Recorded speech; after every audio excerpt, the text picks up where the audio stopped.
एक छोटे से गांव में, जहां हर शाम को चिड़ियों की चहचहाहट से दिन की समाप्ति की सूचना मिलती थी, वहां एक रहस्यमयी घटना घटी। गांव के बीचों बीच एक पुराना बरगद का पेड़ था, जिसके नीचे बैठकर बच्चे कहानियां सुना करते थे।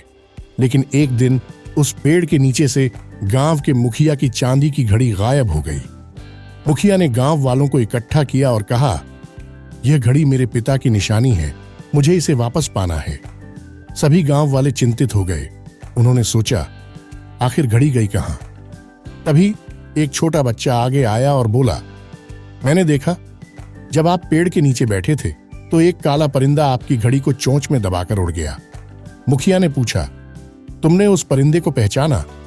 नहीं, लेकिन उसकी एक टांग पर लाल धागा बंधा था, बच्चे ने उत्तर दिया।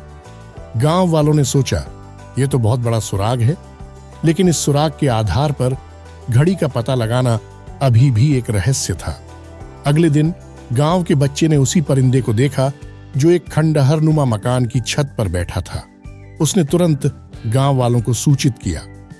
जब वे उस खंडहर के पास पहुंचे तो उन्होंने देखा कि वहां एक बूढ़ा जादूगर रहता है, जिसे कोई नहीं जानता था। जादूगर ने कहा, यह घड़ी मैंने नहीं चुराई, यह तो मेरे पास खुद आई है। गांव वाले हैरान थे। जादूगर ने आगे कहा, इस घड़ी में एक रहस्य है, जिसे सुलझाने के लिए आपको एक काम करना होगा। और यहीं से शुरू होती है रहस्य की घड़ियों की असली कहानी। जादूगर ने गांव वालों को एक पहेली दी। जब तक आप इस पहेली को हल नहीं कर लेते, घड़ी आपको वापस नहीं मिलेगी। पहेली थी, मैं उड़ता हूं बिना पंखों के, आता हूं बिना आवाज के, मैं बताता हूं समय बिना घड़ी के, मैं कौन हूं? गांव वाले दिन रात इस पहेली का हल ढूंढने में लग गए। एक दिन एक बुजुर्ग ने कहा, यह तो समय की बात कर रहा है। बच्चे ने कहा, शायद यह सूरज की बात कर रहा है। सूरज बिना पंखों के उड़ता है, बिना आवाज के आता है और दिन का समय बताता है बिना घड़ी के। जादूगर ने मुस्कुराते हुए कहा, बिल्कुल सही, तुमने पहेली का हल ढूंढ लिया है। और इस तरह जादूगर ने घड़ी वापस कर दी। लेकिन उसने एक और बात कही, यह घड़ी सिर्फ समय नहीं बताती, यह तो भविष्य की झलक भी दिखाती है।